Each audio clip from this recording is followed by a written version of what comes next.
songs, even old-time songs you hear today, were brought over by the colonists in early America. There's songs you hear today that were originally Scottish, Irish, some English. The bluegrass you hear today sounds kind of Celtic to you. It's because our bluegrass of today is based on those early tunes that were brought over in early America. And here's one of the songs that you still hear it today, but it's actually very old and comes from either Scotland or Ireland, we're not sure which. It's Soldier's Joy.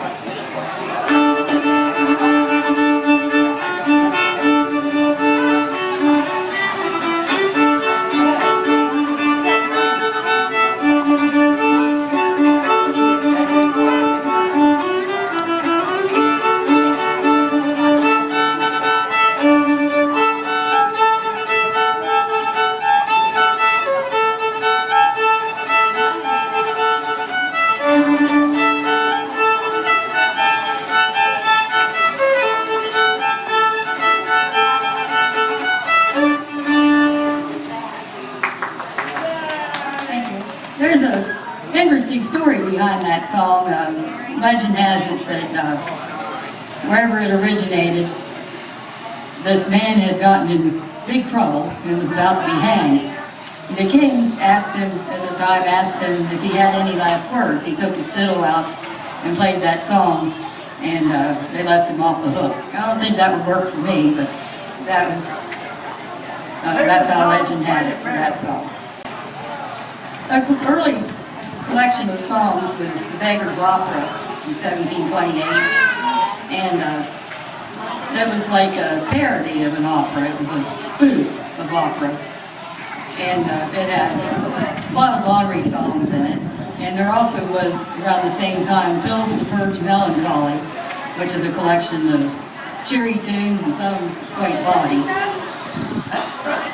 This song was featured in both collections, so it must have been quite popular at the time. It's Over the Hills and Far Away. The tune goes like this.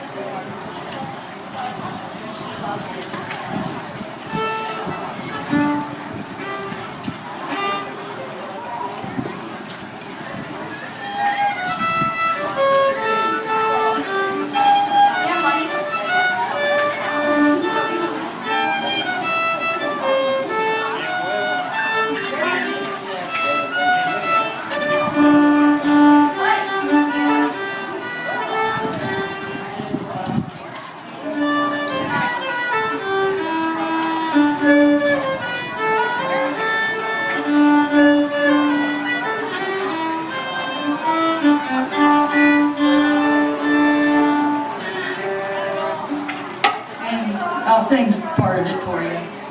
I can't sing and play the fiddle at the same time. It goes like this. Where I laid on Greenland's coast, and in my arms embraced my last, warm amidst eternal frost, too soon the half-year's night would pass, and I would love you all the day.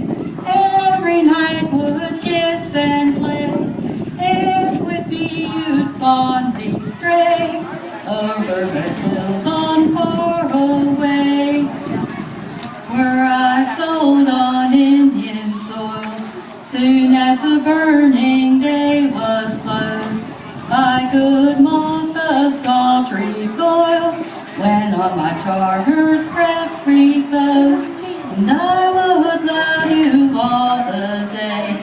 Every night would kiss and play, if with me you'd fondly stray over the hills and far away. It was adapted for French and Indian War.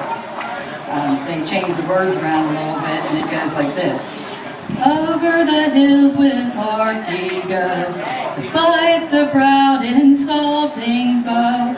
Our country calls and will obey, over the hills and far away. So you can take the same tune and make different words to it, and they did that a lot in early America. Where'd you go?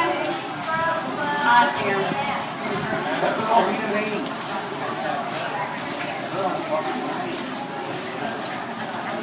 a collection of jigs and reels, which were popular for dancing, there's this song, Haste to the Wedding, and you still hear it today. It goes like this.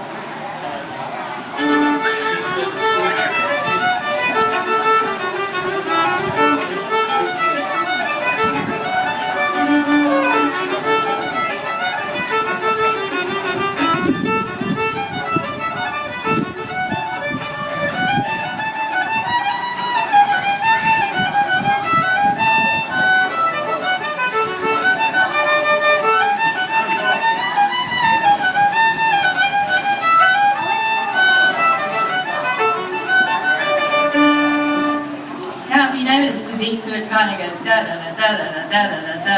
That's a jig.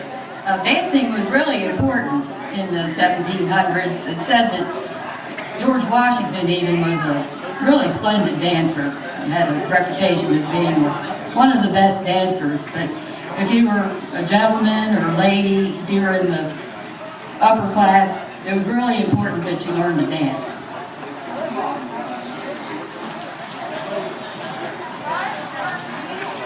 And the sailors, when they learned how to get their sea legs, they had a dance too. And this kind of song was also popular than the hornpipe. And it was said that the hornpipe has a choppy beat. And it's said that the dance that they did like this helped them to get used to the rocking on the boat and being able to walk on it. Now this song, the name is Rights of Man. And it was popular during the Revolutionary War, I believe because of the title.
Got a little bit of a choppy beat, and that was the hornpipe. And then there was the reel, which was a dance with an even beat, and a lot of times it's used in group dancing.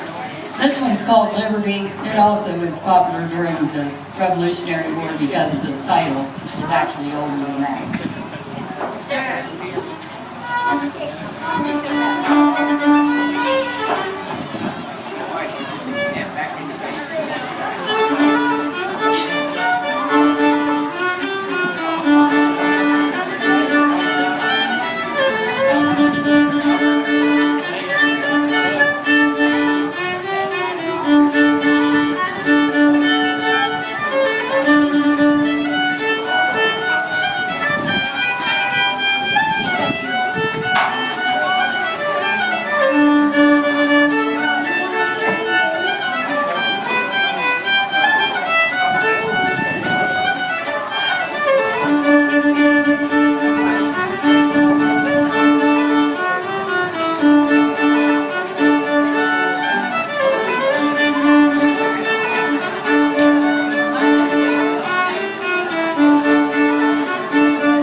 That song today also.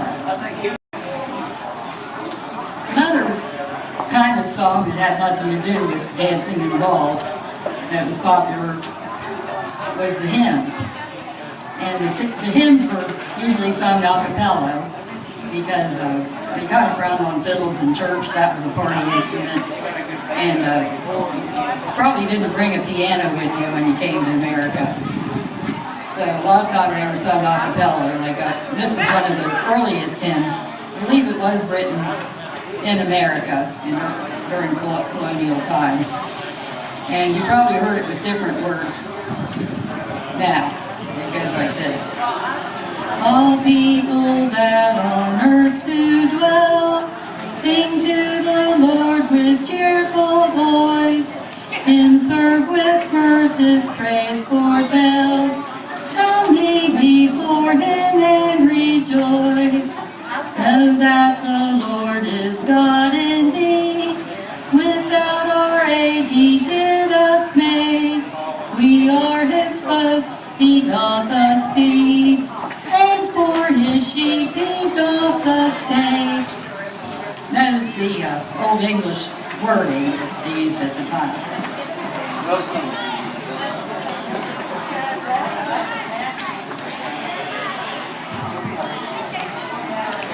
Now the most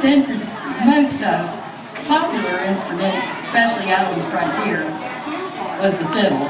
It was easy to transport. People brought them with them from Ireland, Scotland, and Germany. And another instrument that was popular was the guitar, but it wasn't the guitar like we have nowadays. It looked more like a sitar, like a lute. It was smaller, and it had 10 strings, 5 double sets of strings. Now it was considered, actually, especially with the upper class, it was unladylike for a lady to play the fiddle. That was most unladylike, but being as I'm from Ireland, that would be perfectly expected anyway, if not okay. And another instrument that was popular was the flute. And especially around 1780, they started mass producing the tin whistles. And then practically everybody had a flute. And they were popular too. Yankee Doodle that we hear nowadays, it's a little bit different than the original. The song, they say, was invented by a British surgeon during the French and Indian War after a battle in New York. He was making fun of the colonial soldiers and how they dressed. And the British soldiers, they had red uniforms. They had to look a certain way. The colonial soldiers, they just, whatever they could scrounge up is what they were in. Like Dave here, he could be a colonial soldier dressed like that. And if shirts were torn, that was okay. So this doctor, then he made this song making fun of the colonials. And when you have Yankee Doodle dandy, well, dandy was like a effeminate man that dressed like to the nines and dressed, was all particular in their dress, really. They called it foppish. And a doodle was a silly person. Very silly person is considered a doodle. Macaroni was a really fancy hat that the upper classes wore. He was making fun of the coonskin caps that some of the colonials wore. So with that in mind, here's how the Yankee Doodle went. I'll just do a couple verses of it. Father and I went down to Cap along with Captain Gooding. There we saw the men and boys as thick as hasty pudding. Yankee Doodle, keep it up. Yankee Doodle dandy. Mind the music and the steps, and with the girls be handy. Refrain tune's just a little bit different. If y'all want to sing along, that'd be great. There was Captain Washington upon a slacking stallion, giving orders to his men. I guess there was a million. Yankee Doodle, keep it up. Yankee Doodle dandy. Mind the music and the steps, and with the girls be handy. Then we saw a swamping gun, large as a log of maple, on a deuced little cart, a load for father's cattle. Yankee Doodle, keep it up. Yankee Doodle dandy. Mind the music and the steps, with the girls be handy. Every time they shot it off, takes a horn of powder, makes a noise like father's gun, only a nation louder. Yankee Doodle, keep it up, Yankee Doodle dandy. Find the music and the steps, with the girls be handy. But I can't tell half that I see, they kept up such a smother.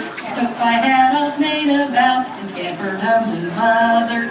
Yankee Doodle, keep it up, Yankee Doodle dandy. Find the music and the steps, and with the girls be handy. Thanks for singing along. You all sound good. Another song that they changed the words to an existing tune was a poem written by Francis Scott Key. We're all familiar with the Star Spangled Banner, our national anthem. Well, it was based on a song that was written for a gentleman's club in England. It was like you have the Eagles or the outdoor club. It was a drinking club. And here's how the song went originally. Doesn't have anything to do with patriotism. Out to Anacron in heaven, where he sat and told me a few songs of harmony, sent a petition that he be there inspired and patron would be when this answer arrived from the drawly old Grecian. Was Fiddle no longer be viewed? I'll lend you my name and inspire you to woo. And besides, I'll instruct you, like me to entwine the myrtle of Venus with its baggiest vine. The weird names in it, the Greek names, they're all like gods and goddesses of wine and dance. I was looking for the song Blackbird. It's a little bit later in history. This was after the War of 1812. But it has a history, an interesting story, and they say it's a true one, from Washington County, Pennsylvania, which is just a couple hours from here. But the Blackbird was a tune that was popular with the Americans that fought the War of 1812. Well, this man had fought on the British side in the War of 1812, and his son would sing this song to torment him, and it would make his father mad. Anyway, they ended up in a sheep shearing, or sheep manure festival. There was probably drinking involved, because that would be a nasty task. And the father said, son, if you ever quit whistling that song, I'm going to shoot you. Well, the son kept it up. The father did shoot him, and he was hanged a few days later for it. And it took place up in southern Pennsylvania. Here's the song. It's supposed to be Bad Luck. I guess it is, because at a music seminar I was at, this guy was going to teach it to us, and he taught us along too. I'll try not to mix it up, but here's how it goes.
Just to make sure, I'm going to do this song brought over from Ireland, Banished Misfortune.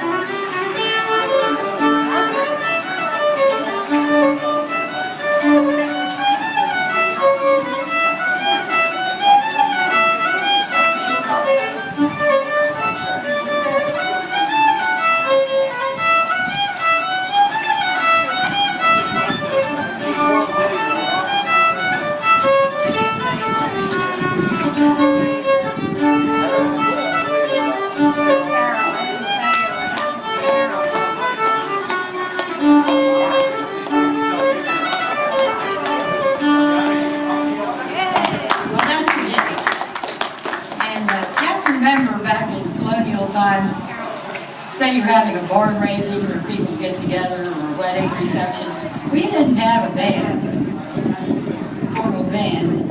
You didn't even have CDs or even records or anything like that. You were lucky if you had a couple of fiddles and a fiddle and a flute, and people danced to that and they'd do with what you had. In fact, it was considered, if you were a really good music player, if you were really good at it, that was not cool back then, because that meant that you spent time playing your instrument when you should be working in your field. Thanks for bearing with me with my notes spread out everywhere. Thanks for your presentation.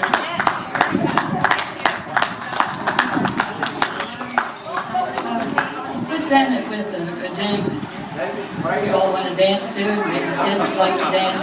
A lot of times I play it when people come by the tent. Kids will dance to it. It's the Red Hair Boy. It dates back to, they think, at least the 1600s.